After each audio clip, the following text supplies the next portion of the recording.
I was 18 years old when I got married. I belonged to a very conservative family, a Baloch family, where good daughters never say no to their parents. My father wanted me to get married, and all I said was, if that makes you happy, I'll say yes. And of course, it was never a happy marriage. Just about after 2 years of getting married, about 9 years ago, I met a car accident. Somehow my husband fell asleep and the car fell in the ditch. He managed to jump out, saved himself. I'm happy for him. But I stayed inside the car and I sustained a lot of injuries. The list is a bit long. Radius ulna of my right arm were fractured. The wrist was fractured. Shoulder bone and collarbone were fractured. My whole rib cage got fractured. But that injury that changed me and my life completely was the spine injury. Many people came to rescue. They gave me CPR.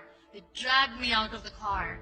And while they were dragging me out, I got the complete transection of my spinal cord. Those 2.5 months in the hospital were dreadful. I was at the verge of despair.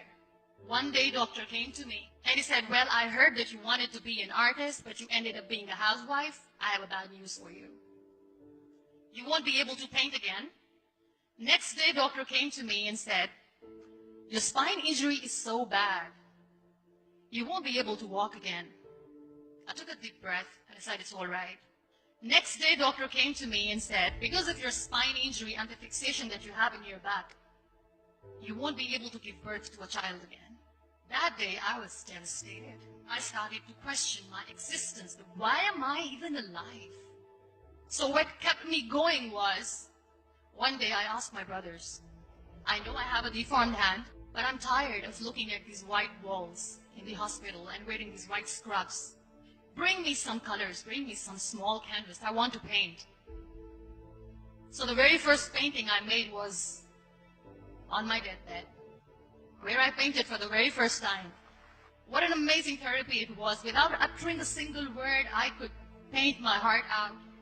I could share my story. People used to come and say, what lovely painting. So much color. Nobody could see the grief in it. Only I could. And that day I decided that I'm going to live life for myself. I am not going to be that perfect person for someone. I am just going to take this moment and I will make it perfect for myself. That I'm going to fight my fears. So I wrote down one by one all those fears. And I decided that I'm going to overcome these fears one at a time. Do you know what was my biggest fear? Divorce. But the day I decided that this is nothing but my fear, I liberated myself by setting him free. And I made myself emotionally so strong that the day I got the news that he's getting married, I sent him a text that I'm so happy for you and I wish you all the best. And he knows that I pray for him today. Number 2 was, I won't be able to be a mother again.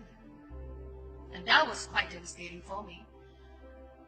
But then I realized there are so many children in the world, all they want is acceptance. So there is no point of crying, just go and adopt one. And that's what I did.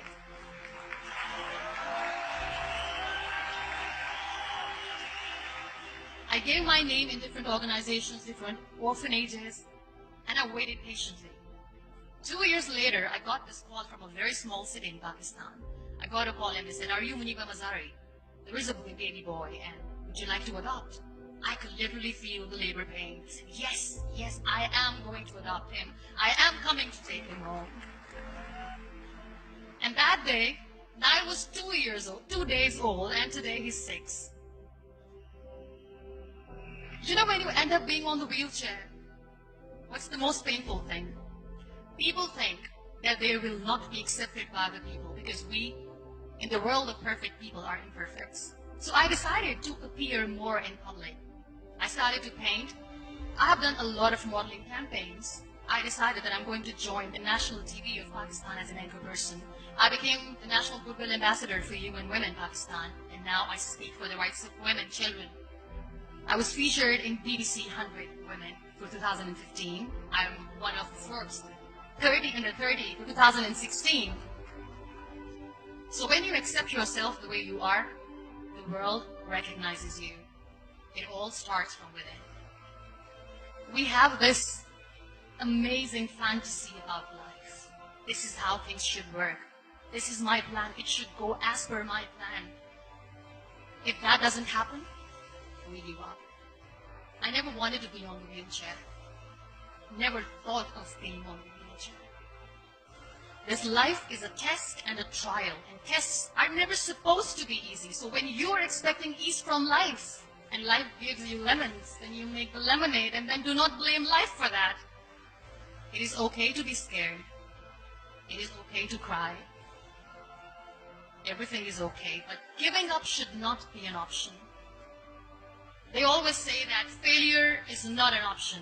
Failure should be an option, because when you fail, you get up, and then you fail, and then you get up, and that keeps you going. Embrace each and every breath that you are taking. Celebrate your life. Live it. Don't die before you're dead. Real happiness lies in gratitude. So be grateful, be alive, and live every moment.